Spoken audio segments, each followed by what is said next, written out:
Senator Massey. Thank you, Mr. President. I want to make just a comment on where we are real quick, and I want everybody to hear this because I'm going to get questions about this in a little bit. Just so everybody knows, there are 261 pending amendments on this bill. 204 of those 261 were offered after I made the motion for cloture yesterday. Of those 204, 194 are from one senator that were offered in a stack after I made the motion for cloture. Mr. President, I believe that type of action is designed to be dilatory. However, I'm not going to make that point of order today. I want to give the senator an opportunity to look through that stack of amendments, and if the senator finds 5 or 10 that he thinks are amendments that he really thinks we need to hear, I'd like to give that opportunity before making the point of order. But I do intend to make a point of order if something isn't done to reduce that big stack of 194 amendments that all went up at one time before the gavel was banged. And I wanted to make that statement publicly just to let everybody know, because I don't want to surprise anybody with a point of order tomorrow. But that point of order will come unless there's a significant change made in that regard. So thank you, Mr. President. Thank you. Senator from Richland, Senator Scott, what purpose do you rise? Senator, you have a question? Senator, yes, for question, he does. Senator, have you gone through those amendments based upon what your comments you just made to see whether or not there is any substance to what you just made? Senator, I have not. Now, this is probably an argument. This is probably a conversation that we'll get to have when, if the point of order is raised, but there are 194 of them, right?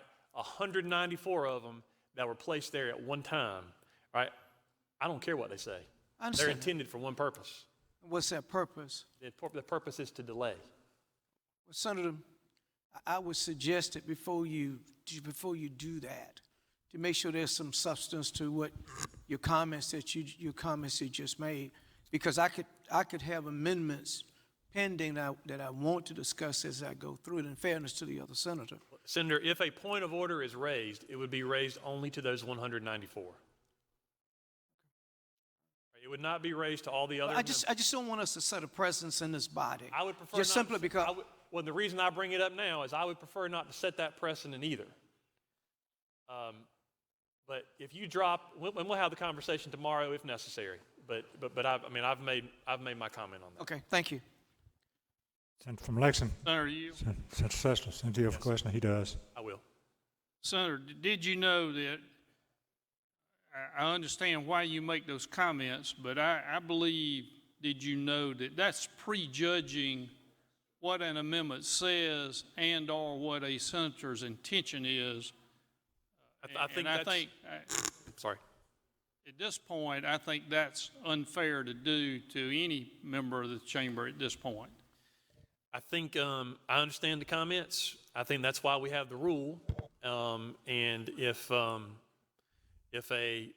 point is raised, then the president will have to rule, and maybe ultimately the body has to decide what that means. I just, my intention was, and I don't think it surprises anybody who understands that rule exists that I would be thinking about that. My purpose here today was just to let everybody, I don't want to surprise anybody tomorrow. I'm not going to make it today.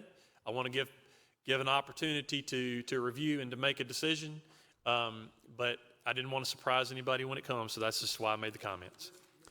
Senator from Darlington, Senator Malloy, what purpose do you rise? See if the senator from Edgefield will yield for a question. Yield for a question, Senator does. Thank you, Senator from Edgefield. And so you and I obviously worked pretty hard on these rules and really came up with a lot of the stuff that's in the rules. And so I think that what we had done at the genesis of this was to adopt this after what the intent was in Jefferson's. You think that would be fair? It certainly followed what we saw in Jefferson's. Now, as far as whether it's, So the rule that we're looking at is tedious and superfluous, right? I think this is a different one. What we're talking, Dilatory. I think tedious and superfluous can apply to each individual amendment. What we're talking about here are the dilatory amendments. Well, and that's where I was getting ready to get there, because in order for it to be dilatory, do you agree that it has to rise to the level of tedious and superfluous? Well, I don't know. I mean, I think that's probably a conversation that we'll have if the point Right. gets raised. But I think that as academians and lawyers and senators, I think that we superimpose these standards together when we're coming up with this rule. And so what I would think is that, you know, if we're talking about start date and someone says 12 days, August the 12th, and someone says August the 13th, and someone says August the 14th, and someone says August the 15th is the earliest date that we can start, then on its face, that may seem like it's dilatory. But in purpose, it means something, you know, totally different for each one of those days, because what happens is that if it stays in law, you know, for 4 years going forward, you're going to end up having something on a Tuesday of one week and then on a Friday in another year. And so what I'm trying to end up doing is that if there's a motion that's made en banc on that issue, I think it rises almost to the level of judging the intents and motives of a senator. And I think that we have to be careful to have the intents and motives of it. And I think we've got to be very careful about using the rule. Absolutely. You know, I mean, as you very well know, the rule hasn't been invoked since we included it in the rules. I don't remember a time while I've been here that it was invoked under Jefferson's. So I think this is a rule that you invoke only in extraordinary circumstances. It should not be taken lightly. I also recognize that since this is the first time, if I were to make a point or somebody else were to make a point, I recognize that it would be precedent setting, no matter what the result is. Which is why, candidly, I just wanted to give everybody fair warning. I don't want to spring this on people at the last minute. So if there's some way to work around this, then that's fine. But I will say for this one focused issue, and I don't think that the rule is confined by this, but for this one focused issue, a stack or multiple stacks of 194 amendments dropped at one time, made after the motion for cloture is made, is dilatory.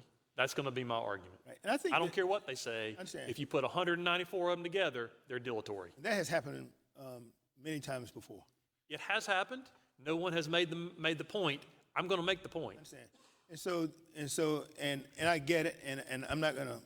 I don't know that that's necessarily right, but I think that I get that you make the point. But that was done during other discussions that we have had here, and so what I'm concerned about is that, but by virtue of not judging the substance of an amendment, the fact that someone puts that number of amendments on a bill that's how many pages?